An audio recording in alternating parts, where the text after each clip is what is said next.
Yeah, we're almost over, almost done. A couple more, and that's it. But the issue, let's talk about it. The issue about the poor, less fortunate. Mm-hmm. Okay, you had the shelter. Mm-hmm. We talked about this last year, Mm-hmm.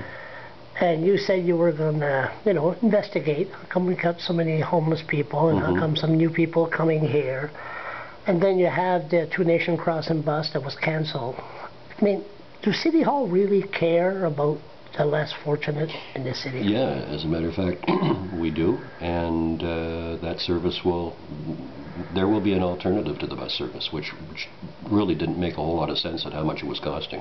No. So we have been meeting with the provincial government, and the clients that will be attending Two Nations will be looked after. Announcement's supposed to be made next week by Canada Rock. And it'll be good. It doesn't necessarily have to be a big bus. And I think what we have to do is we have to use the resources that we have and get our best bang for the buck as well. So I think this is going to be a good news story when it comes out. Yeah. And we did our bus passes, and Minister Lamrock has announced a huge change to social assistance. I know. And I think it's going to make a big difference. I've never kept it a secret how I feel about the shelter and governments letting the people of New Brunswick down when it comes to people that are mentally incapacitated and can't look after themselves. I mean, the shelter is a place, it's an emergency shelter. It's not meant or wasn't designed to be a long-term facility for people that can't look after themselves.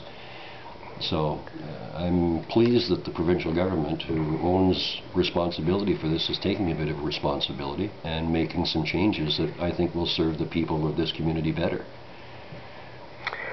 Do you think the drug problem is being really addressed here in the city? Like any other city, there's, like Delauda's, and they had the methadone clinic. There's more methadone clinic now than it used to be. Mm-hmm. 4 or 5 years ago. Mm-hmm. The government has took the lead, the lead step to fight this. I think Fredericton, we need more education.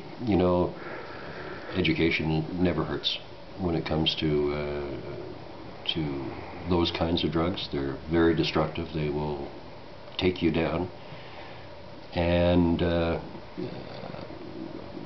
I think we've done a good job. Don't forget it was a group from Fredericton that put Portage together at Cassidy Lake, which is the largest now in Canada for adolescent treatment.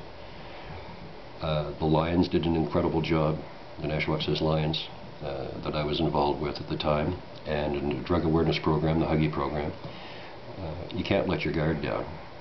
But a lot of things that were being done by other jurisdictions in the United States and Canada, and the war on drugs, and was, or just say no, a lot of it was probably not a good approach. And I think that they've learned their lesson, and it's a very serious problem, and will continue to be a serious problem, and one that's not going to go away overnight. It's going to have to, change almost a generation of people. The year 2010, you plan to visit the shelter. Like Brian Duplessis, do you read his column in the Irving paper? No. You don't? Okay. You're honest about it. Do you plan to go to the shelter and just visit? I did actually go down and was trying to make a visit when they were having problems, so I didn't go. Yeah. I don't know if you told me about it or what, but about the staff problems they were having. Somebody walked out, and I just... Oh, yes. That was the time that I was making my visit, and I didn't go. I didn't want to get involved in that. Maybe 2010, you'll make a visit. Well, you and I will go down together, Charles. Yeah, How's that? No problem there. Okay, we're almost done.